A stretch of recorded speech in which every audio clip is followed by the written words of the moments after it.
Buonasera. Today we are going to talk about something which is called in one way with one name in English and another in Italian.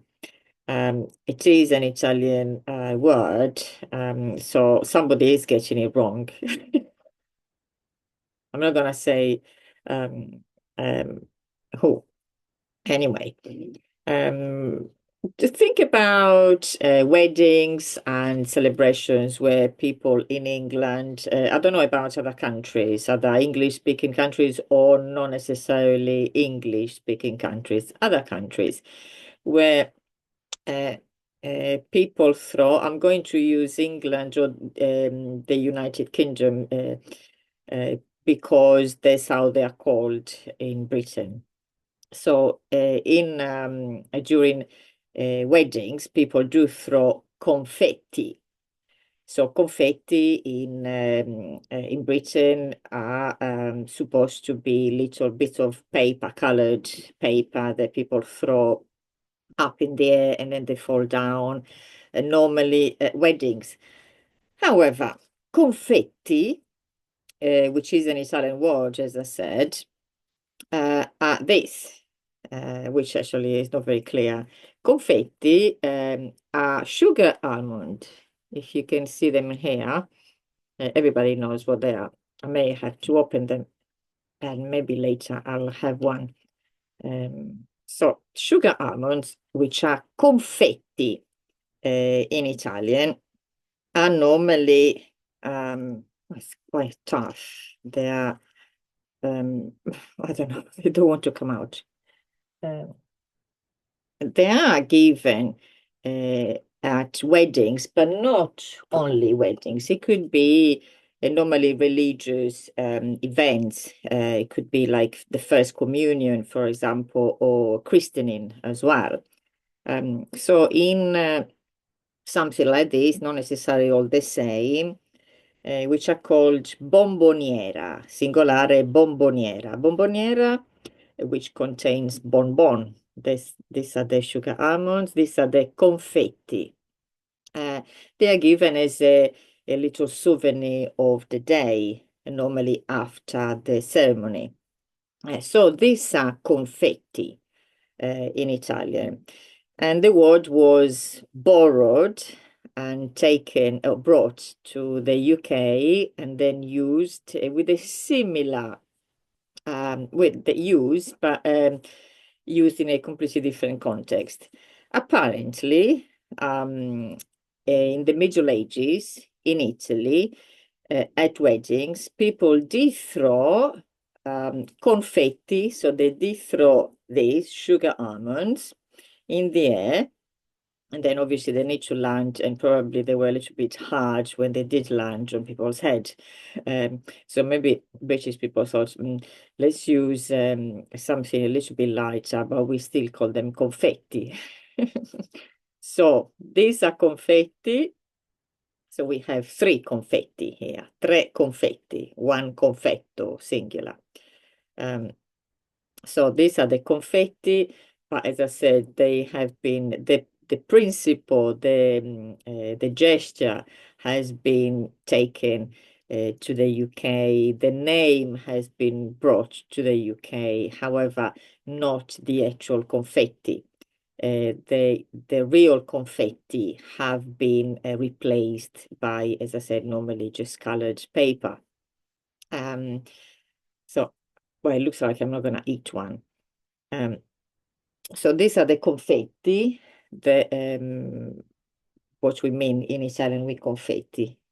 Instead, what in Britain, at least, I don't know, as I said, I don't know about the country, and do let me know if you have similar or same uh, customs. What in England are called confetti, in Italian or in Italy, they are called coriandoli. And that's what they are, coriandoli. Infatti, these are the coriandoli, what a mess now. Coriandoli, which we don't really use at weddings, coriandoli are for the carnival. The carnival time, which is in Italy, is around February or March. In fact, it is very soon. Um, this is time for carnival, really, but we have many events, especially from, oh, I think it is, yeah, the first week of March. We have Giovedì Grasso, which is Fat Thursday, and then we have the Sunday. There are also many events, and then there is Martedì Grasso, which you like Fat Tuesday or Mardi Gras, as it is known also in New Orleans, for example, or in other cultures. So these are coriandoli. As I said, these are typical of the carnival in this period of time. So people, normally children, they dress up uh, in whichever costume, and they meet, I don't know, in the square in town or their little parties. And so it's always full during carnival time on the street pavements full of these coriandoli. So what in Britain people call confetti are actually coriandoli. And these are confetti. To be honest, they are quite right to bring a certain custom to the country and then say, no, actually, those things are too hard. Let's use paper, much better. And let's just keep the name. So yes, these are the confetti and these are the coriandoli instead. Let me know, as I said, if you use any of these, how you call them. Do you call this confetti? Do you call coriandoli confetti? And how do you call confetti instead? A little bit. Anyway, big mess here now. As we're talking about a carnival, I'm sure everybody probably in the world knows about Il Carnevale di Venezia, with all those beautiful masks, really elegant and sophisticated. However, everywhere in Italy, people celebrate Carnival, and different regions have different traditions, some more sophisticated than others, or some less sophisticated than others. And so please do have a look online, search the different traditions in different regions in Italy. The one, obviously, that I am going to mention and talk about a little bit is the carnival in Sardinia. Let me show you first, or in fact, I'll give you a mini introduction, then we'll see some images, which are not my images. It's a video that I found on Facebook. So I saw on Facebook, so I just picked one, very short. So it's not my video. So the carnival, what is the events that we have in Sardinia during the carnival time, and not only, we'll see why, are events which are very ancient, very old traditions, events, and they're based on the original pagan customs that were in Sardinia, and not only everywhere really in Europe as well. There used to be a lot of pagan traditions which have been replaced and hijacked by other main religion. So borrowed, let's say, borrowed and copied. So these ones are based, being pagan, are based on nature and the relation between man and animal, man and land.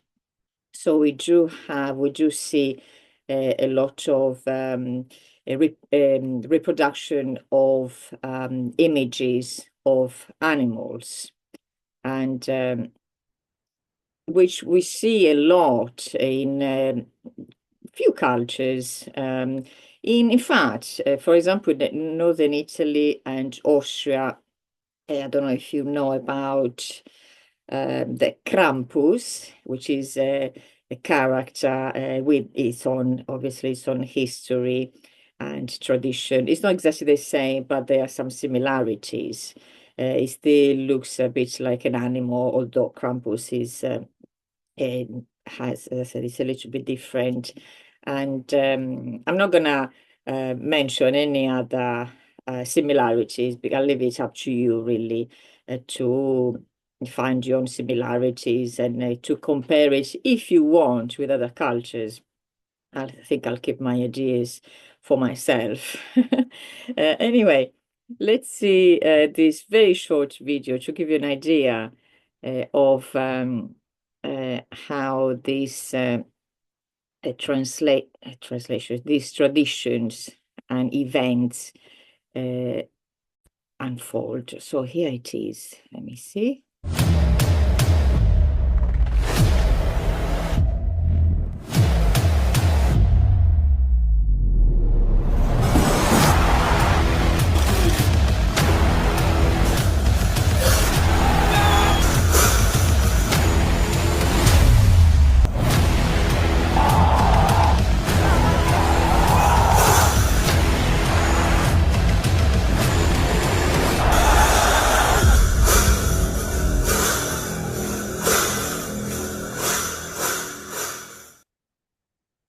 What do you think? Um, does any of you has any of you seen these we call them masks, maschere before? And as you see, there are so many, especially they come especially from the center of Sardinia. There are some also closer to the coast, but especially in the center, which is still now more based on agriculture, so older traditions and older types of jobs as well. Have you seen the variety and how they represent the animals, as I said? So you'll see some with the horns from a goat. There are also foxes and wild boar. So yes, all these wild animals. Some are made with cork. Some of these masks are made with cork, which is a traditional and typical product of Sardinia. Most are made with wood.